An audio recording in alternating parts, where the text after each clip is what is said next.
I'm just getting everything all set here so we can get started. It's got to go on LinkedIn Live in a second. And then we'll, for some reason it's taking longer than it should. Oh, here we go.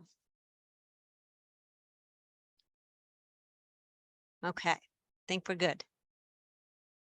All right, welcome everyone to our monthly chat series, What's All the ERP Buzz? My name is Amy Keenan from the ISV Society. I am the host of these monthly chats and excited to have you all here joining us this month as we talk about AR automation.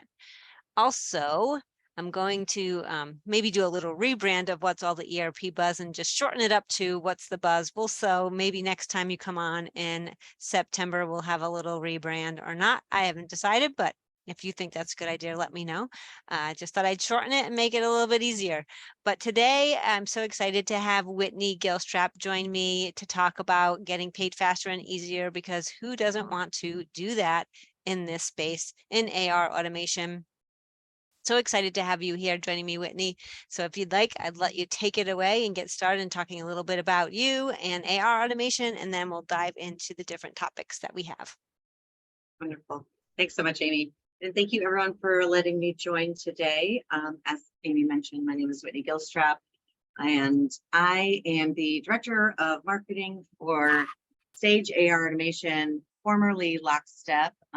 So in case any of you are not familiar with Lockstep, we've been in the business, we've been in the area for quite a long time, especially with our flagship product around AR automation. So if you see, Lockstep thrown around, it is still the same solution out there from an accounts receivable automation standpoint.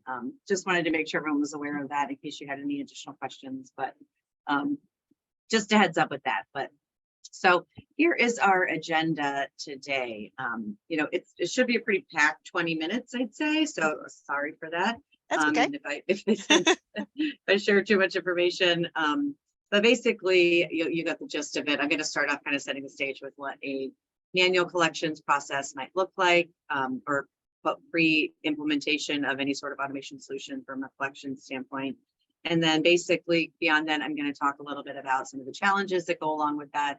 And then I'll go into some benchmark data that we've been able to establish through our customer base, just on what they were seeing post implementation of our solution. And then I'll kind of round it up with some takeaways. So I'll go ahead and go to that next screen. All right. So these right here are just some of the benchmarks that we have been able to establish on our manual collections process. So what that means is you don't have any automation, you're not sitting at any automated tools or emails or communications right now like that. And what we found was it typically takes AR staff around 25 to 40 minutes per phone call.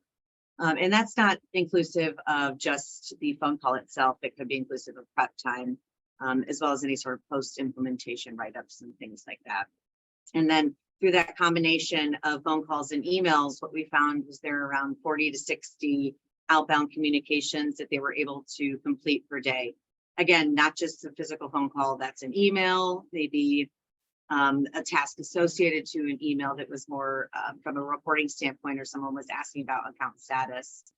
And then what we concluded from all of that data was really that with the limited capacity of the AR staff, it really meant that less than 10% of their customers were really getting actively reached out to after invoice presentment.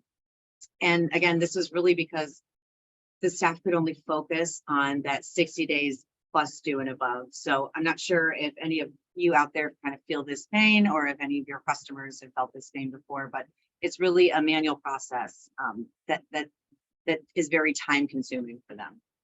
Whitney, I'm just going to pause. Can everybody hear us? Okay, thumbs up if you can hear us.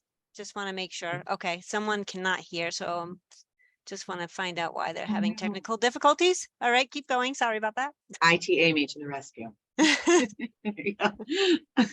All right, so this ugly slide, this is, I say ugly, but it's actually a snapshot of something that one of our prospects had sent us prior to implementing the solution. And again, going back to kind of that manual process, this looks challenging just by nature of looking at it, but it's an aging spreadsheet, and what it is, it's color coordinated for the collector. And what they would manually do is manually export this, from whatever ERP that they're using, and whether that's daily or weekly, and then they'd have to manually update it and then make sure people had visibility into it. They're color coding it based on what their priorities should be for those collections. And without me kind of reading out what all those manual activities can be, they're listed out right here. But if you kind of boil it all down, again, kind of going back to it, it's a process that's built really heavily on Outlook and Excel from a management standpoint. So you have your ERP and you're able to keep control of your financials that way. But from a collection standpoint, a lot of those systems don't support a full automated solution. All right, so now that we've kind of talked about what that manual collections process is, what I wanted to do was share, the benchmark data that we've been able to establish from our customers post-implementation, like I mentioned. And as again, this is what's exciting, is this is actual customer data. And I'll let you read through the slide, but what you see is that we had really good diversification, around industries, I would say around revenue size, and a good mid-market representation with a revenue size of around 205 million. And in most of these customer interactions, what we did was we created a business case or an ROI post sale, and then what we did was try to map back that and see where they're benchmarking against their initial data before they were able to implement our solution. And what we've tried to make this an industry practice for us, so anyone that goes through our sales cycle gets this, because it's actually really important from a customer success standpoint as well, because they like to look back at that data and say, this is what you've been able to do within a year. And so what I'm going to do is break down basically 3 different of the benchmarks that I wanted to highlight. There's several more, but from this study, I wanted to do which ones we consider the most important, I guess. And kicking off that would be the one around automated communication. So first, what we did was we examined the impact of automated communications. And again, those would be,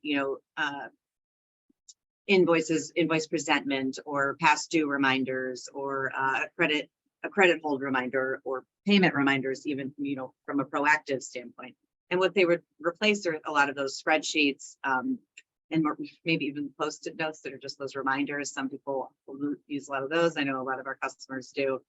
And, what these customer communications or these automated communications should entail is, in order for them to be really effective, is they should be your voice and your company tone. They should sound like you. In that, I mean, they should be customizable. You should be able to tailor them to your customer types as well. Not everyone has customer segments, but I know a lot of businesses out there do. And they should be able to send at a specific time based on that customer segment. And an example of that, I guess, would be, we have some clients that have white glove customers that are more strategic, as opposed to some, that maybe aren't as strategic and can benefit more from automation. And then lastly, they should also be really specific to your credit policy. They should be able to send out that notification and that automated communication based on what your credit policy is aligned with. And when we compared pre and post implementation of automation and looked at companies that were not using the automation, the average days delinquent was 39 days. And once that automation piece was turned on or enabled, that dropped to 18. You can see that was over 53% improvement.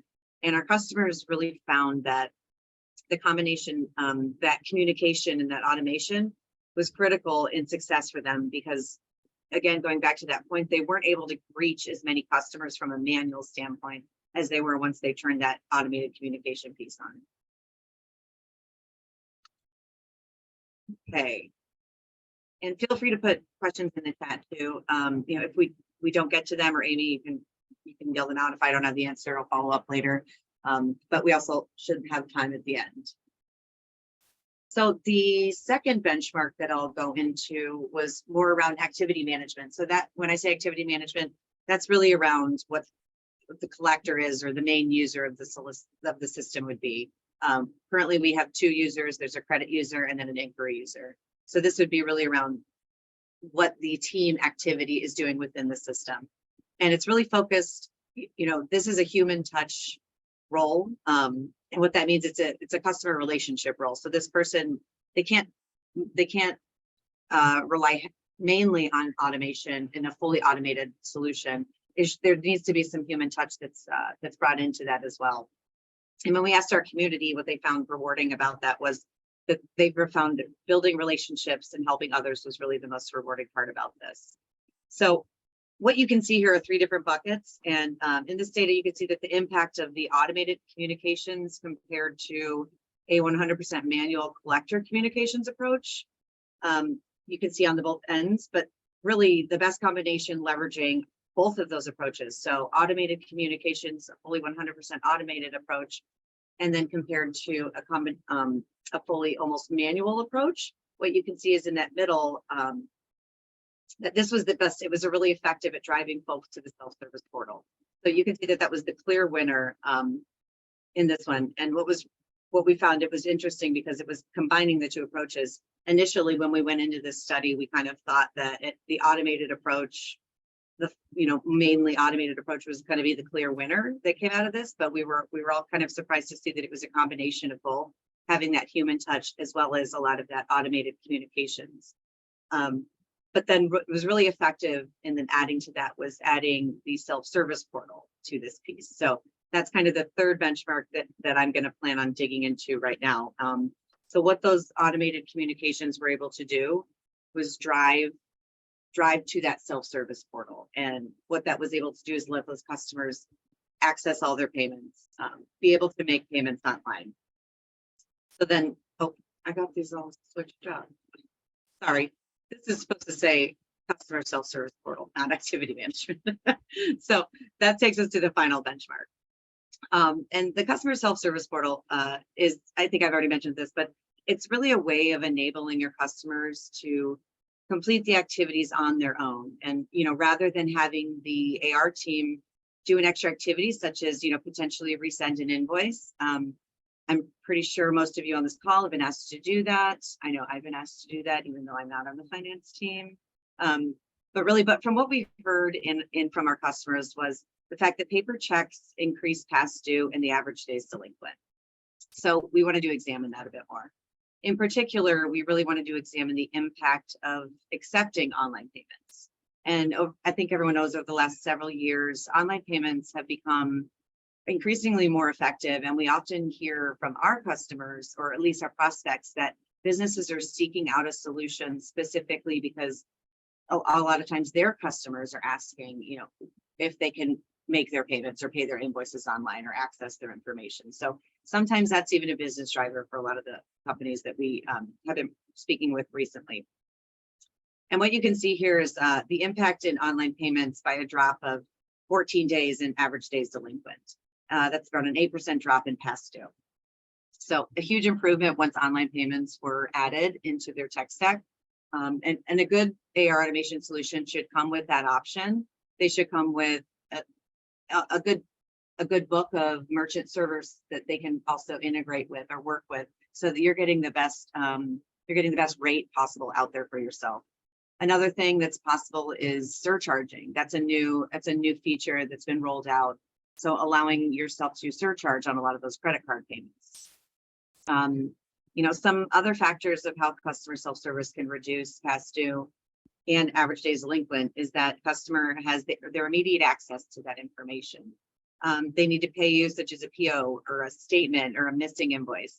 So what you're really doing is you're taking as many barriers out of the way for that customer, and for you to have, and it has a significant impact, as you can see on this data. So taking those barriers out of the way for your customers, while also allowing your collectors to spend more time on, strategic collections rather than more of that task and tedious manual process that's built in there. All right, so really just kind of summarizing it, I want to leave enough time for questions, but what our benchmarks kind of really summed up was that companies embracing technology like AR automation to address the limitations of a manual collections process, they're seeing a tremendous improvement in their collections, as shown in some of this data that I just kind of breezed through a little bit. But all the companies in the benchmark data were able to reduce their past due, and reduce their average days delinquent. And it showed that a lot of the top performing companies, they like to utilize the balance of those automated activities and a personalized collector outreach combined with online customer self-service. So really kind of combining all three of those together comes with a great success. And we've seen a lot of our customers, really be able to strategically and be more strategic about what they're doing with their collections, which is always great for them. And then just increasing visibility as well. So I want to make sure I give time for questions. So I think I saw a few in the chat, or if that's something else. No, yeah, that was, they couldn't hear. Okay. All right, perfect. I hope they're good now. Okay. I'm not sure, but you'll get the recording if not, so. Okay. Says, well, I said thanks, so it sounds like they're okay. Well, awesome. Thank you, Whitney. Yeah. So feel free to put any questions in the chat. Yeah. I put a QR code on here if you would like to learn some additional information, and also an email. But yeah, we like I said, we've been in this industry for quite a bit. We're pretty knowledgeable on it. So even if you potentially have some clients that might be a fit or you're a good fit, we're happy to just have an open conversation about it. And I like how you talked about boring and mundane processes that we all do on a day-to-day basis. And I'm sure most of us don't like to do it at all.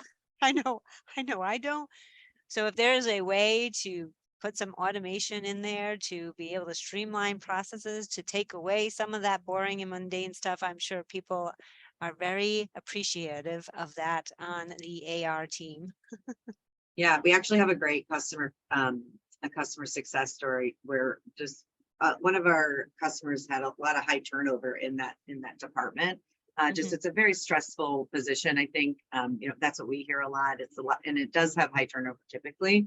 And what they were able to do by implementing an AR automation solution was, they didn't have to add head count. They didn't have to add incremental head count because they were scaling. And then they also improved their employee satisfaction from a work standpoint, just because they didn't feel like they were just chasing all the time. They were able to be more strategic in their workflows. Yeah. So those are always great to hear.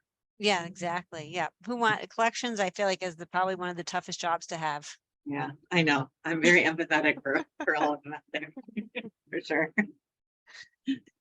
I have a quick question. Is it work with Sage 100? So it's a different modules, or it'll work with the same modules? Yes, so it is. We do currently integrate with Sage. We have an integration with all the Sage solutions currently. We also have integrations outside of Sage, so it's not just specific to Sage. We work with Epicor, with Acumatica, Microsoft as well. So if you'd like to learn more about that, I can get you additional information on our list of integrations too. Okay, great. Yeah. Thank you. You're welcome. And we can also, if Whitney, you want to include that information, email that to me. I'll also include it in the email that I send out with the recording too for everybody. Perfect. Yeah. Easy. Any other questions before we wrap it up for today? Nothing else. Thank you. Well, thank you. Bye-bye. Thank you so much, everyone. Really appreciate your time. Yes, thank you for joining me this month for our What's All the ERP Buzz monthly chat series. I truly do appreciate it. So stay tuned for next month. It's always the second Tuesday of every month at 4 p.m. on Zoom and LinkedIn Live for 20 minutes. So I appreciate everybody showing up today. Thanks so much. Thanks, everyone. Have a great day. Bye.